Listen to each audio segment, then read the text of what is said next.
e à luz da cruz de Cristo. Então, eu venho falando ao longo desses domingos, e acho que o pastor Del falou a mesma coisa no domingo passado, que a vida cristã é a vida de cruz, ou é semelhante a Cristo e esse crucificado. E existe um estilo de vida, que é um estilo de vida que a gente pode chamar de cristão. E eu quero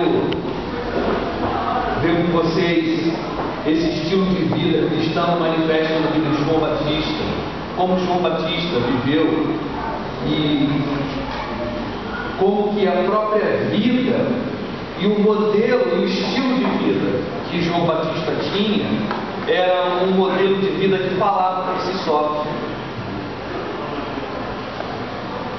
Então ele tinha uma vida e um modelo de vida que pregava por si só, e ele tinha uma pregação também. Lucas capítulo 3, verso 1.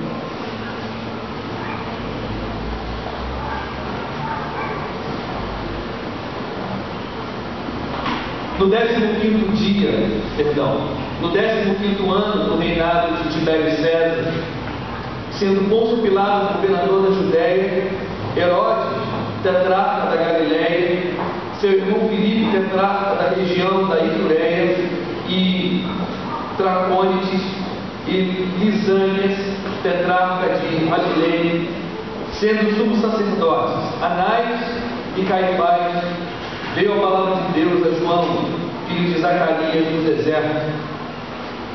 Ele percorreu toda a circunvizinhança do Jordão, pregando o batismo de arrependimento para a remissão de pecados, conforme está escrito no livro das palavras do profeta Isaías: voz que clama no deserto, preparai o caminho do Senhor, endireitai as suas veredas.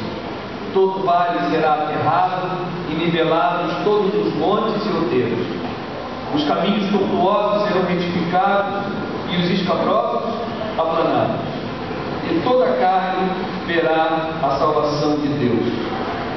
Dizia ele, pois, às multidões que saíam para serem batizadas: raça de víboras, quem nos induziu a fugir da ira de Deus? Produzi, pois, frutos dignos de arrependimento, e não comeceis a dizer entre vós mesmos: temos por pai Abraão, porque eu vos afirmo que destas pedras Deus pode suscitar filhos a Abraão. E também já está posto o machado à raiz das árvores. Toda árvore, pois, que não produzir bom fruto, é cortada e lançada ao fogo. Então as multidões me interrogavam, dizendo: que havemos, pois, de fazer? Respondeu-lhes: quem tiver 2 túnicas, reparta com quem não tem, e quem tiver comida, faça o mesmo. Foram também publicanos para serem batizados e perguntaram-lhe: mestre, que havemos de fazer? Respondeu-lhes: não cobreis mais do que o estipulado. Também soldados lhe perguntaram: e nós, que faremos? E ele lhes disse: a ninguém maltrateis, não deis denúncia falsa, e contentai-vos com o vosso estômago. Só até aqui. Vamos orar então, pedir para Deus falar conosco. Aproveitar que o pastor Duca chegou aí e pedir para ele levantar a voz em oração. Pastor Duca, ouviu? Soldado no papel que trabalha. Então ora aí, meu irmão, vestido para Deus abençoar a mensagem.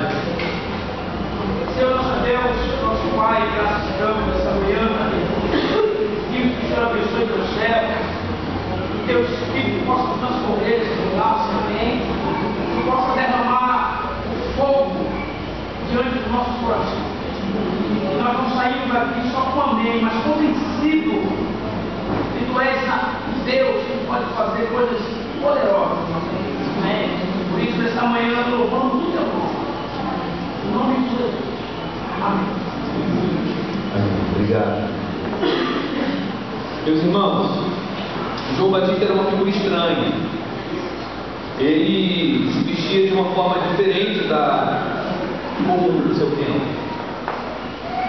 Alguns acreditam que ele era da seita de um grupo de eremitas que vivia na região de Qumran.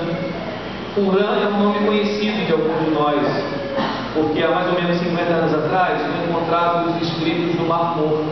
Não sei quantos de vocês já ouviram falar.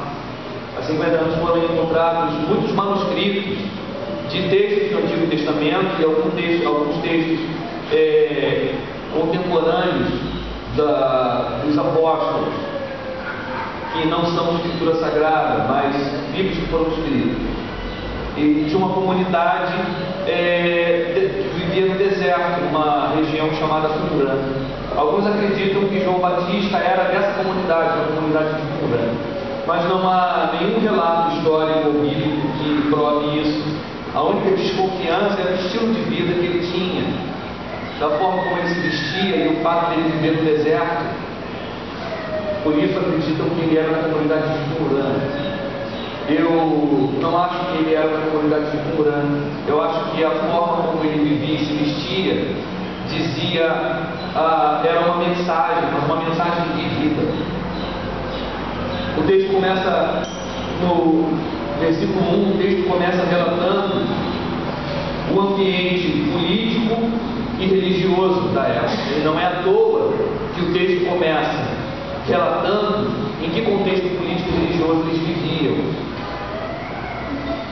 E o que chama atenção é que o verso 2 diz que haviam dois sumos sacerdotes na época. Um se chamava Anás e o outro se chamava Caifás. E no verso 2, dizendo que haviam dois sumos sacerdotes, Anás e Caifás, diz que veio a palavra de Deus a João Batista, filho de Zacarias, que era sacerdote. Mas a palavra de Deus veio a João no deserto. A Bíblia diz, a lei de Moisés diz que só podia haver um sumo sacerdote. Israel tinha muitos sacerdotes, mas sumo sacerdote apenas um. E aqui nesse período haviam dois sumos sacerdotes, Anás e Caifás. E eles não haviam sido eleitos sumos sacerdotes da forma correta, mas era uma jogada política. Os líderes políticos ligados a Roma haviam estabelecido Anás e Caifás como sumos sacerdotes. E o trabalho de Anás e Caifás era manter o status quo de Israel subjugado a Roma. Eles receberiam dinheiro por isso, receberiam status por isso, receberiam posição por isso. João Batista, que é o João que o texto se refere, é filho de Zacarias. Zacarias era sacerdote. Portanto, João, ele era candidato ao sacerdócio, ou também candidato ao sumo sacerdócio. Ele era da linhagem sacerdotal. Era para ele ser um sacerdote, mas ele não exerce o seu sacerdócio na forma usual ou comum de todos os sacerdotes, mas ele resolve estabelecer uma denúncia contra o sacerdócio da época. João Batista resolve denunciar contra a religião da época, e ele resolve denunciar os pecados que estão acontecendo dentro do templo, dentro do sacerdócio, dentro do sumo sacerdócio, dentro da religião dos fariseus, dos escribas, dos doutores da lei. Ele resolve denunciar os pecados de Israel, a começar pela igreja da época. E aí então ele renuncia às vestes sacerdotais, ele renuncia às estolas sacerdotais, os chapelões sacerdotais, ele renuncia a tudo isso. E esses homens viviam em muita riqueza. Ele renuncia também a comida sacerdotal. Todos os sacerdotes comiam churrasco todo dia, porque o povo levava os seus animais para serem sacrificados, os animais eram queimados à gordura, e a carne era comida pelos sacerdotes e pelos subsacerdotes. Eles comiam bem. Diz que a comida de João Batista era gafanhoto, o que para a gente é estranho, né? Porque a gente não come gafanhoto. Mas no Oriente, ainda hoje, se come gafanhoto, se vende na feira. Dizem que é até saboroso, tem gosto de camarão. Mas é comida de pobre. É comida de pobre. Os pobres comiam gafanhoto, que era muito barato. E ele comia também mel silvestre. Uma comida saudável, barata e comida da classe mais pobre de Israel que existia. Então ele não veste a roupa sacerdotal, ele não come a comida sacerdotal, e ele não vai para o templo e para as sinagogas ensinar o Evangelho. Ele vai para onde? Para o deserto. Como cumprimento de uma profecia, onde Isaías, e aqui ele relata esse texto, verso 4, conforme está escrito no livro das palavras do profeta Isaías. E aí o texto de Isaías dizia: voz do que clama no deserto, preparai o caminho do Senhor, endireitai as suas veredas. Todo vale será aterrado e nivelados todos os montes e outeiros. Os caminhos tortuosos serão retificados e os escabrosos aplanados, e toda a carne verá a salvação de Deus.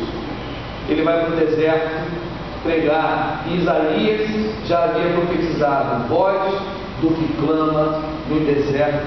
O que significa João Batista ir para o deserto pregar a palavra de Deus?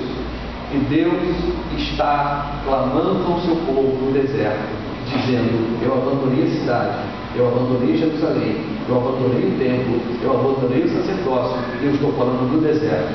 Quem quiser me ouvir, vai atrás de mim. É isso que significa João Batista ir para o deserto. Ele não era um monge, ele não era um eremita, ele não era uma seta, ele era um homem denunciando os pecados do povo, ele era um homem denunciando os pecados da religião.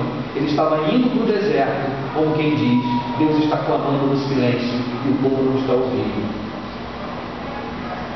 A vida de João Batista era uma denúncia. A forma de viver, o lugar onde ele pregava, denunciava. Por isso, Jesus diz em Mateus capítulo 11 que os escribas, os fariseus e o povo diziam que João Batista tinha demônio. Jesus diz assim no capítulo 11 de Mateus: bom, veio João Batista que não comia carne nem bebia vinho, e vocês dizem: tem demônio.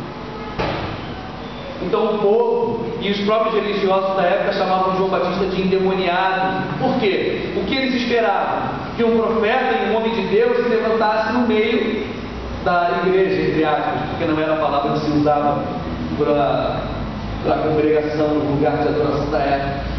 Esperava-se que um profeta se levantasse no meio do templo, que estabelecesse o status quo da religião da época, que não viesse transformar, mas viesse confirmar o que a religião já havia estabelecido. Não se espera que um profeta transforme a religião e a mentalidade do povo. Se espera que um profeta confirme o que já se acredita. Mas o trabalho do profeta não é esse. O trabalho do profeta é subversivo. E aí o que a galera diz? Tem demônio, mata ele. E aí então, a própria vida de João Batista denunciava os pecados da religião,